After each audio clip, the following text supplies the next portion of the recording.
কারণ টাকার ক্ষমতার জোরে ওই বস্তিটাকে দখল করে নিতে চাইছে। এদিকে এদিকে আবার কাল থেকে বিদিয়াকে খুঁজে পাওয়া যাচ্ছে না। হ্যাঁ মাস্টার কাকা, আমি গ্রামের পথে প্রান্তরে এমনকি সারা গ্রাম তন্ন তন্ন করে খুঁজে বেরিয়েছি, কিন্তু বিন্দিয়ার দেখা পেলাম না মাস্টার কাকা, বিন্দিয়ার দেখা পেলাম না। আমিও তো কিছুই বুঝতে পারছি না রে প্রদীপ। এই তুই ভাই বোন কাউকে কিছু না বলে গেল কোথায়? আচ্ছা প্রদীপ, ওদের সাথে তো কাল তো দেখা হয়েছিল। হয়েছিল মাস্টার কাকা, হয়েছিল। কাল ওই ঝিলের ধারে আমি বিন্দিয়ার ক্যাবলা তিনজনেই ছিলাম। সেখান থেকে আমি চলে এসেছিলাম আর বলে এসেছিলাম সন্ধ্যা হয়ে আসছে, তোরা বাড়ি চলে যা।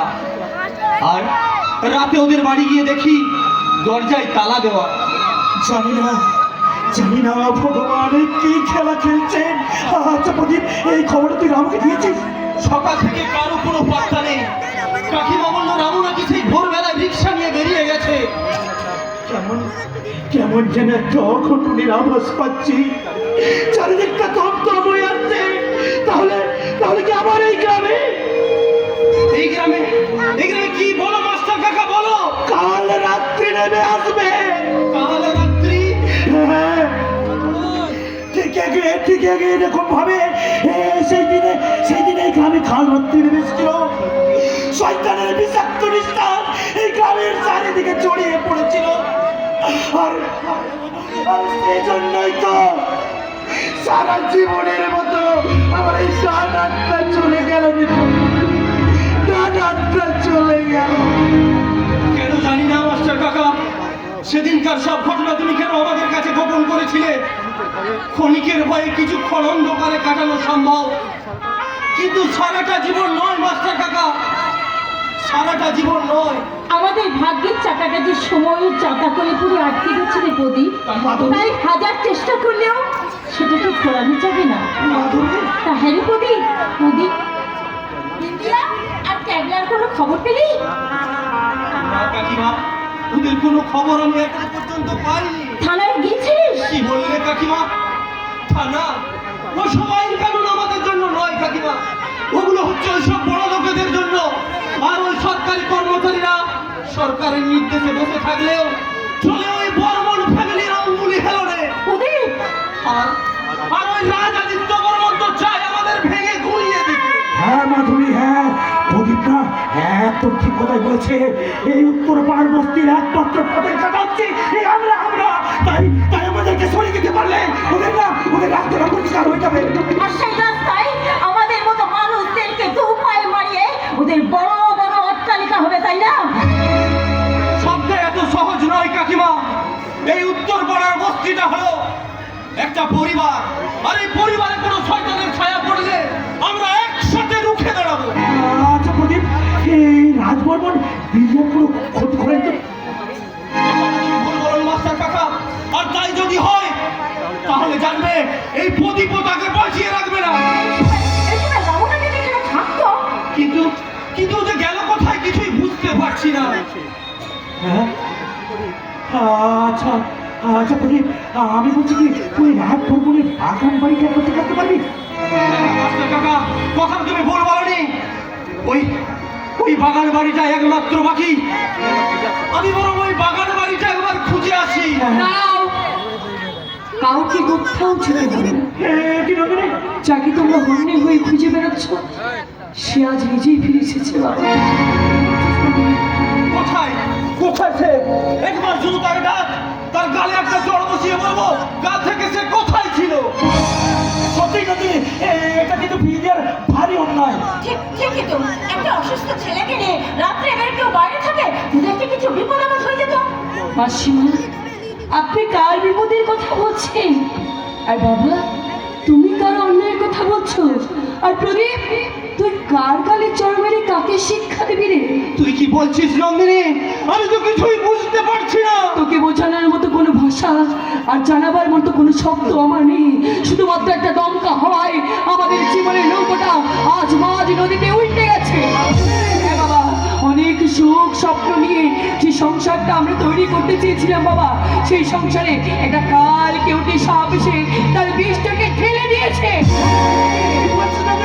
এইসব কথা কি বলছিস তুই? কি বলছিস? আমরা তো কিছু বুঝতে পারছি না। বল না, এসব তুই কেন বলছিস? কেন? কথা বল নন্দিনী, ও বেঁচে আছে না নেই?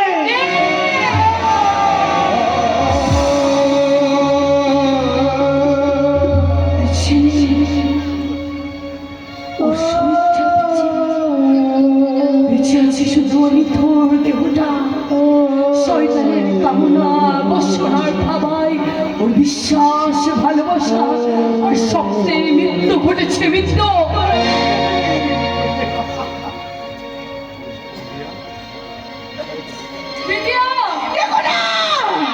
দেখো না, তোমরা তোমরা তোমাদের দেওয়ার নাম ধরে কেউ আমাকে ডেকো না। বিন্দিয়া। তোমাদের দেওয়ার নাম শুনলে আমার সারা শরীরটা জ্বলে ওঠে।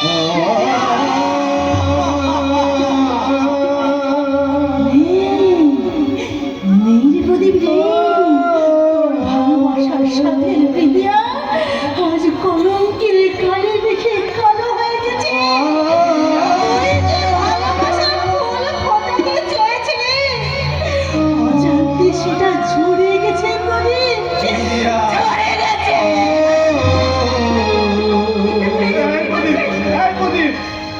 তুই আমার বোনটাকে বিয়ে করবি তো প্রদীপ? তুই বিশ্বাস কর, তুই বিশ্বাস কর, আমার বোন কোনো খারাপ কাজ করেনি। তোমরা বিশ্বাস করো, আমার বোন খারাপ নয়, ওই শয়তানটা জোর করে খারাপ করেছে। আমার বোন খারাপ নয়। বল বল বিদিয়া, তোর কে এই সর্বনাশ তোর কে করেছে বল। বল। বিদ্যা বল, তুমি কে করেছে কলঙ্কিত? তুমি চুপ করে থাকলে হবে না বিদ্যা, বল বল বল, তুই চুপ করে বল বল বিন্দিয়া, বল। বিদ্যা বল, চুপ করে থাকলে চলবে না। এই সমাজের সামনে তার মুখোশটা তোকে খুলে দিতেই হবে বিদ্যা বল। আমি বলতে পারবি না। বলতে পারবি না। বলতে পারবি না, বলতেই বিন্দিয়া? হবে, বল। বল বিদিয়া। বল বিদ্যা বল, নিজের সর্বস্ব খুইয়ে বাকি তুই বাঁচানোর অপ্রাণ চেষ্টা করছিস। বল বল, তুই কি চাস না সেই শয়তানটার শাস্তি পাক? না না না, আমি কিছুই বলতে পারবো না। কেন বলতে পারবি না? কেন তুই অন্যায়টাকে চুপ করে মেনে নিবি? কেন বলতে পারবি না? বল বিন্দিয়া বল, চুপ করে থাকিস না। বিদ্যা বল, বল বিদ্যা, বিদ্যা বল, বিদ্যা বল, বিদ্যা বল।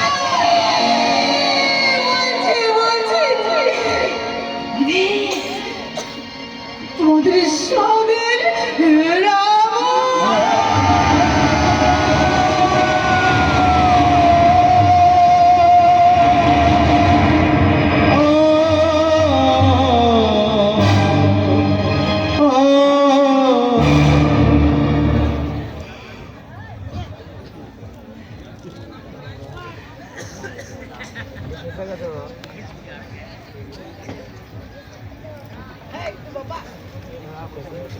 কি ব্যাপার, সবাই এরকম চুপচাপ মুখ করে দাঁড়িয়ে আছো? আরে আমি ভূত নই, আমি তোমাদের রামু গো রামু। এই এই এই কান্দা, তুমি তোর কোনো কাণ্ড জ্ঞান নেই? বিন্দিকে নিয়ে কোথায় ছিলি রে? এই বাড়ির লোকগুলো সবাই খুলে খুলে একবারে পাগল হয়ে গেল। তুই কোথায় ছিলিস রামু? না মা, আমি তো ছিলাম। আচ্ছা মা, কেন বলো তো? আমি জানতে চাইছি তুই কোথায় ছিলিস? আচ্ছা তুমি হঠাৎ আজ এরকম প্রশ্ন করছো কেন? কারণ তুই তোর বিশ্বাসের পাতটা ভেঙে দিয়েছিস রাম। মানে মানেটা জেনেও না জানার ভান করে তুই আমাদের বোকা বানানো। এসব কি বলছিস তুই? আমি তো কিছুই বুঝতে পারছি না।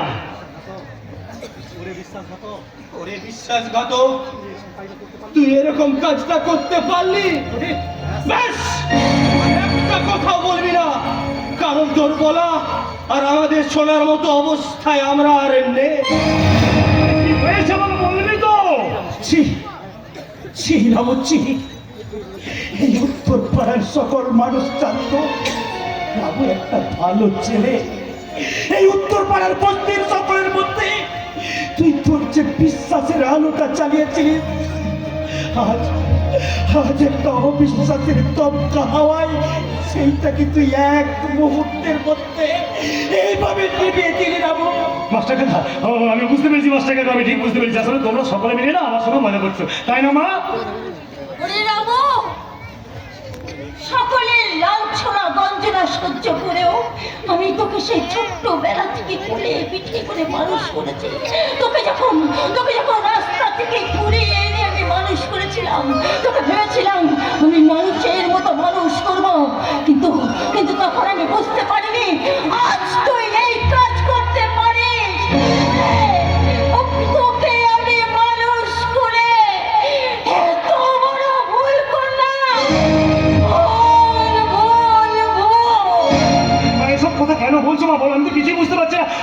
বলবে বলবে আমি কি এমন অন্যায় করেছি, বলো না কি এমন অন্যায় করেছি? তুই নারী জাতির সম্মান নষ্ট করে তুই এই বস্তির মানুষগুলোর মধ্যে সকলের আমাদের মান সম্মান ধুলোয় মিশিয়ে দিয়ে বিন্দিয়াকে কলঙ্কিত করেছে। তুই আমার বোনের জীবনটা নষ্ট করে দিয়েছিস।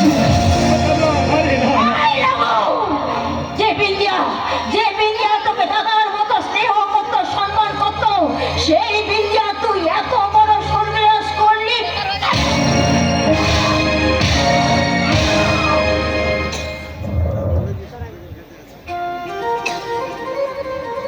মা, এটা তুমি কি বললে মা?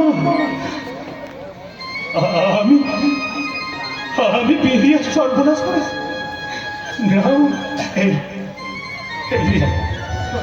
সোনালি, আচ্ছা আচ্ছা মা কি বললো তুই শুনলি তো? আমি তো সর্বনাশ করতে পারি। বল রে বল, বল রে বল, মা যা বললো বল, সমেতছে বল রে বল, বল বল তুই বল, বল বিন্দিয়া চুপ করে থাকিস না, তুই বল বিন্দিয়া বল। তুই আমার সর্বনাশ করেছিস। তুই আমার দুর্বলতার সুযোগ নিয়ে আমার জীবনটাকে তুই নষ্ট করে দিয়েছিস। বিন্দিয়া, এই যেটা বললি আরেকবার বল। দেখা দেখা আমার চোখের দিকে দেখা বিন্দিয়া, যেটা বললি তুই আরেকবার বল, আরেকবার বল। তুই তো ভালো করে জানিস আমার আমার নিজের বড় বোন নেই রে। সেই ছোট্টবেলা থেকে তোর বোনকে আমি নিজের বোন বলে ভাবি রে। আমি আবার সে নিজের বোনের কোনোদিন কোনো সর্বনাশ করতে পারি না রে। তুই তো সরল নিষ্পাপ মানসিকতা নিয়ে তুই অন্তত বল আমি বিন্দিয়ার কোনো সর্বনাশ করতে পারি না। তুই অন্তত বল বল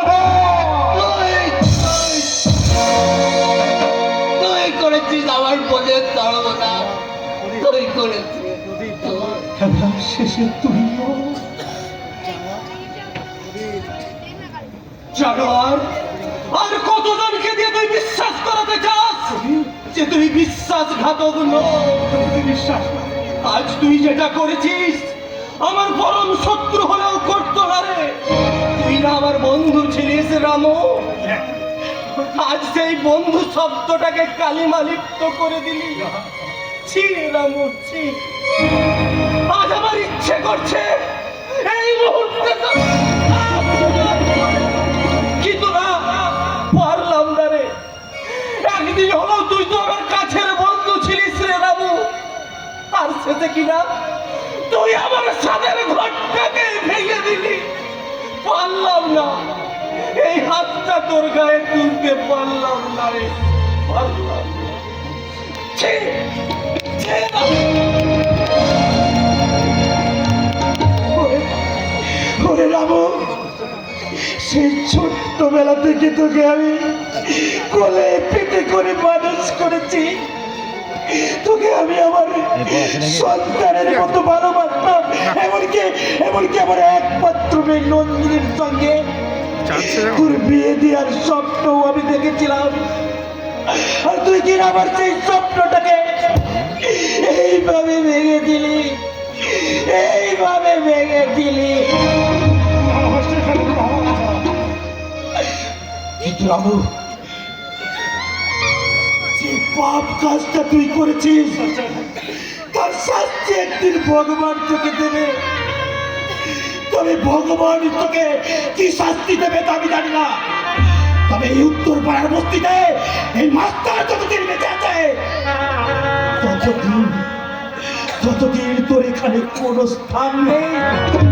তুই চলে যা, তুই এখন এখান থেকে চলে যা। শোন শোন রামু, এতদিন আমি সকলের কাছে গর্ব করে বলতাম তুই আমার সন্তান, কিন্তু আজ আমি বলতে বাধ্য হচ্ছি জীবনে যদি আমি এতটুকু পূর্ণ করে থাকি, তাই তোর মতো সন্তানকে আমার গর্ভে ধারণ করতে হয়নি। শুনে রাখ, তুই একটা সন্তান নয়, কলঙ্ক। আমি কিছু করিনি মা।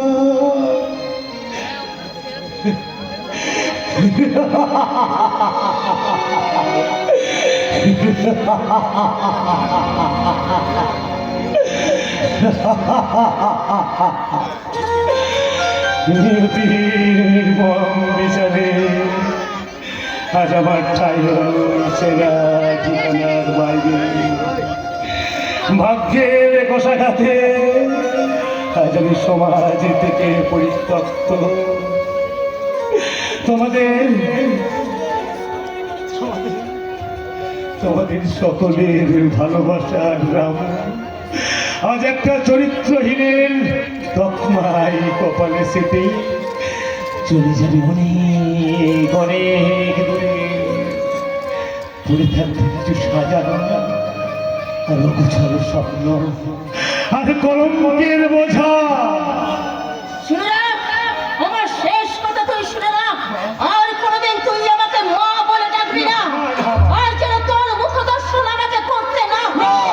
আজ থেকে তুই এই উত্তর পাড়া বস্তি ছেড়ে চলে যাবে। এই উত্তর পাড়া বস্তি ছেড়ে চলে যাবে।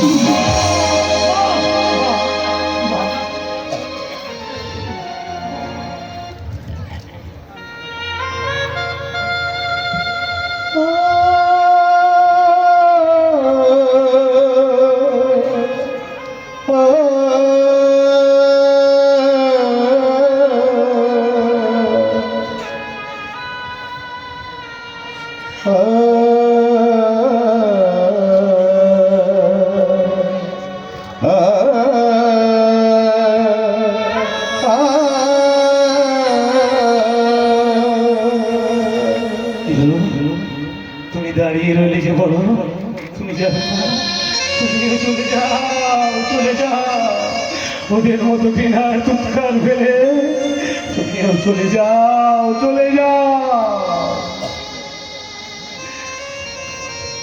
যাবো না, আমিও চলে যাব। তবে যাওয়ার আগে তোমাকে একবার আমি দু চোখ ভরে দেখতে চাই।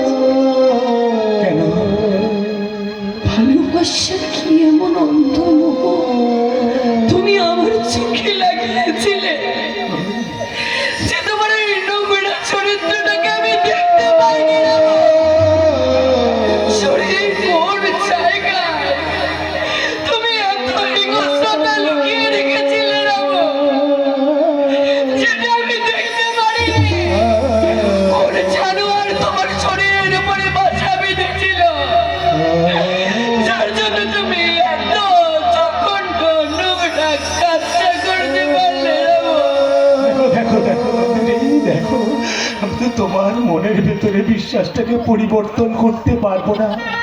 তবু বলবো, যদি একটি বারের জন্য কোনোদিন আমাকে ভালোবেসে থাকো,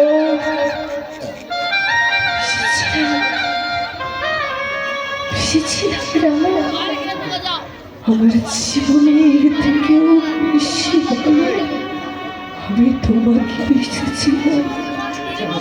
হয়তো আমার ভালোবাসা কোনো ছিল রামু, সেই জন্যই বলছি তুমি আমার পবিত্র ভালোবাসা এতখানি অমর্যাদা করতে পারলে। তোমার দুটো চোখ কি আজ আমাকে বিশ্বাস করতে পারছে না? বিশ্বাস বিশ্বাস করার মতো মনটাই যে আজ আমার আর নেই সামনে। তোমার ওই বিশ্বাসঘাতকতায় এই বিশ্বাস করার মতো মনটা ভেঙে টুকরো টুকরো টুকরো হয়ে গেছে। আচ্ছা আচ্ছা, তোমার চোখে আজ আমার ভালোবাসা পড়তে পারছে না? জানো জানো, আমার এই দুটি চোখ, আমার এই দুটি চোখ শুধু পাগলের মতো, শুধু পাগলের মতো শুধু তোমাকে খুঁজে বেড়াতো, শুধু এক পলক একটুখানি দেখার জন্য রামু। জানো রামু, সেই চোখ দুটোটা আজ ঘৃণায় তোমার দিকে তাকাতে ইচ্ছে করছে না।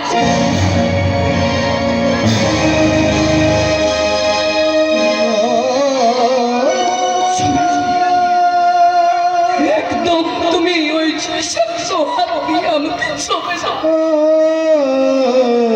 প্রতিটি শ্বাসে বিষ আছে, বিষ।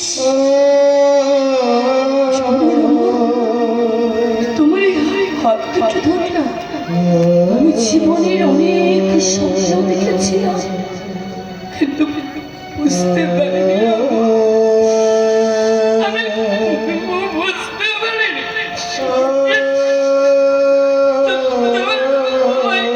আমি আমার না এই কথা লুকিয়ে আছে।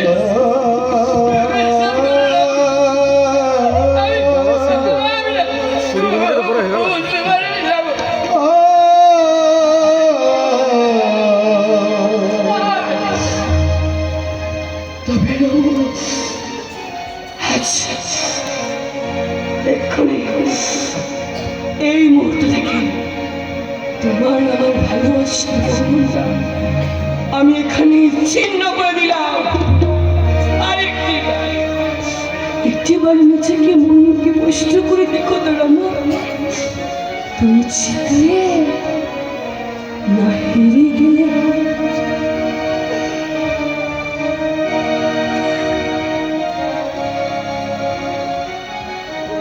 তুমি জিতলে না তুমি হেরে গেলে? কেউ বাহাসে সারা জীবন অশ্রু ছড়ায় কারো বারণ, কেউ দুহাতে কেবলই দিতে চায়, কেউ ছড়িতে নয় শুধু যে দিতে চায়।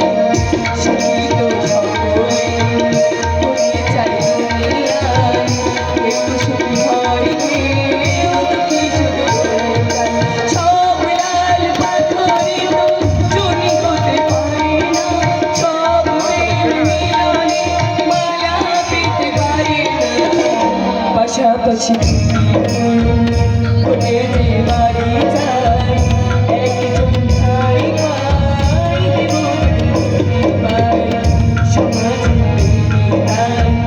হয়ে যায় একজন সব ভুলে বাড়াই পারে না সব লাল পাথরে চুরি হতে পারে না সব প্রেম মিলনে মালা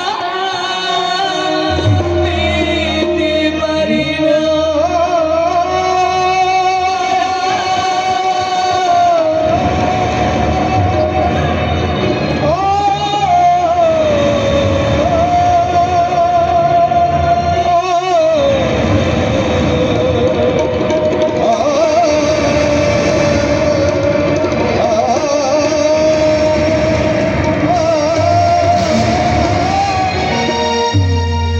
হেরে গেলাম, আজ আমি হেরে গেলাম, আমার ভালোবাসার মানুষের কাছে হেরে গেলাম, আমার প্রাণের বস্তির কাছে হেরে গেলাম, আমার মা আত্মীয় পরিজন সবার কাছে হেরে গেলাম, আমি আমার মায়ের কাছে হেরে গেলাম, মায়ের কাছে হেরে গেলাম,